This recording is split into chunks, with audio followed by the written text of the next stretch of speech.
It's the end of the second week of March 2025. After Cyclone Alfred blew past the Trekzone Studio, here's the science and space headlines we tracked. Varda's W2 returns to Earth, successfully expanding their in-orbit drug manufacturing capabilities, and Australia's capsule recovery experience. Peering inside Australia's Synchrotron, and the world's oldest impact crater has gotten older and moved to a new location with a discovery in northern Western Australia. 21 years online. From Star Trek to science and space. And we're not stopping.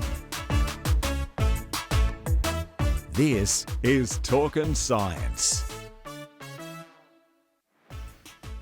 The Varda Space Industries W2 capsule safely returned to Earth at Southern Launch's Kiniba test range, completing a dual-purpose mission with payloads from the United States Air Force and NASA at the end of February. W2 touched down just a shave after 1 a.m. local time after spending 45 days in orbit.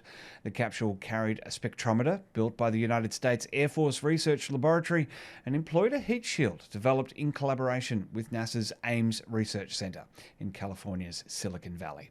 The capsule also carried Varda's expanded pharmaceutical reactor, which enables the production of life-saving medicine in space. Recovery operations were led by Southern Launch with Varda payload experts and representatives from the Far West Coast Aboriginal Corporation in attendance. They are the traditional owners of the land on which the capsule landed.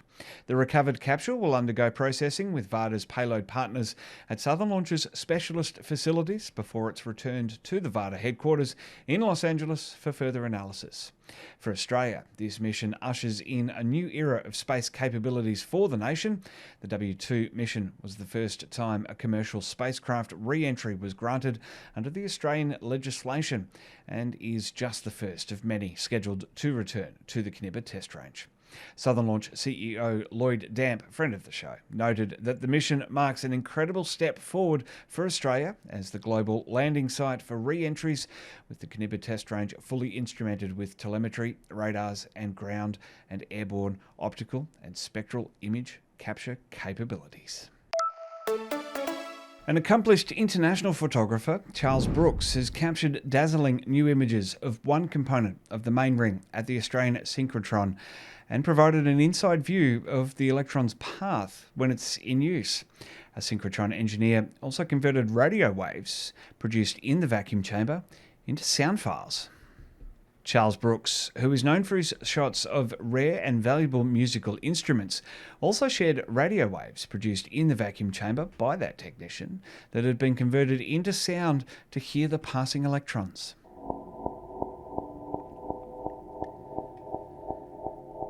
Just incredible. Brooks took this unique opportunity to photograph a cryogenic undulator, which will soon be installed in the main storage ring and used as a light source for the nanoprobe beamline. Accelerator physicist Eugene Tan, who conceived of the concept, along with engineers and technicians, assisted the photographer.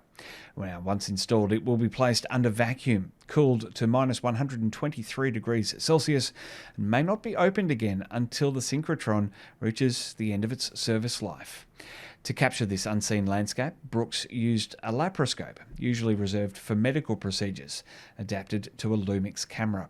Each photograph is a combination of hundreds of individual frames, blended using focus stacking and panorama techniques to bring out every fine detail from the foreground to infinity. The undulator is housed inside a large vacuum chamber, and the passing electrons excite electromagnetic resonances of the chamber at very high frequencies, similar to a drum. International researchers suggest that water may have formed a mere 100 to 200 million years after the Big Bang, far earlier than previously thought, and it might have been a key part of the formation of our universe's first galaxies. Daniel Whalen and colleagues utilised computer models of two supernovae, the first for a star 13 times the mass of our Sun, and the second for a star 200 times the mass, to analyse the products of these explosions. They found that 0.051 and 55 solar masses of oxygen were created in the first and second simulation respectively. due to the very high temperatures and densities reached. Whalen and colleagues found that as this gaseous oxygen cooled and mixed with the surrounding hydrogen left behind by the supernovae, water was able to form in the leftover dense clumps of material. These clumps were likely to be sites for the formation of the second generation of stars and planets. In the first simulation, the authors found that the mass of water reached quantities that were about the equivalent of 100 millionth to 1 millionth of a solar mass in 30 to 90 million years following the supernova. In the second simulation, the amount of water reached roughly 0.001 solar masses after 3 million years. The authors suggest that if water can survive the formation of the first galaxies, a potentially destructive process, it could have been incorporated into the formation of planets billions of years ago.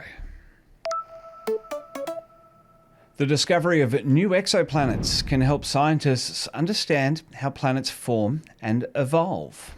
Scientists from UNSW Sydney have located a potential new exoplanet using the technique known as transit timing variation. In research highlighted in a new paper in the Astrophysical Journal, senior lecturer Ben Montet and PhD candidate Brendan McKee analysed changes in the timing of a known planet's transit across its star to infer the presence of a second exoplanet. After identifying an unusual trend in the movement of the hot Jupiter planet TOI 2818b, the team from the School of Physics ran a series of model simulations that pointed to the presence of a small planetary companion to the known hot Jupiter. That new exoplanet is estimated to be 10 to 16 times the size of Earth, with a predicted orbital period less than 16 days. To date, there are over 5,500 known exoplanets confirmed by NASA, with trillions more expected to exist within just our Milky Way galaxy. Of the known exoplanets, there are approximately 500 known hot Jupiters. Those are the hot gaseous exoplanets. Even lesser known are companion planets to those hot Jupiters, but as I said, that one method for hunting them is the transit timing variation, and it uses the movement of planets around their stars, which can affect the signal for the star's brightness from our vantage point here on Earth. Dr. Montet describes the occurrences like the planet casting a shadow on the star so it appears just that little bit fainter. Curtin University researchers have discovered the world's oldest known meteorite impact crater, which could significantly redefine our understanding of the origins of life and how our planet was shaped. The team from Curtin's School of Earth and Planetary Sciences and the Geological Survey of Western Australia investigated rock layers in the North Pole Dome, an area of the Pilbara region of Western Australia, and found evidence of a major meteorite impact 3.5 billion years ago. Study co-lead Professor Tim Johnson from Curtin University said the discovery significantly challenged previous assumptions about our planet's ancient history, because previously the oldest impact crater known was 2.2 billion years old.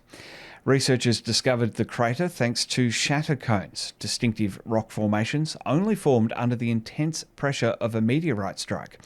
Those shatter cones at the site, which is approximately 40 kilometres west of Marble Bar, were formed when a meteorite slammed into the area at more than 36,000 kilometres an hour. This would have been a major planetary event, resulting in a crater more than 100 kilometres wide that would have sent debris flying around the world. Co-lead author Professor Chris Kirkland, also from Curtin's School of Earth and Planetary Sciences, said the discovery shed new light on how meteorites shaped Earth's early environment. Well, that's the week in science and space news from Australia's Trekzone Media. Keep up to date with our daily science and space stories with an Aussie flair across our social media. If you're in Australia and need a production company for a live stream or a corporate presentation, hire us at trekzone.media. Become a member of our YouTube channel to get the latest behind the scenes and early access to podcasts when we can. The trek.zone/support. For now, and as always, I'm Matt Miller. This is Talkin' Science.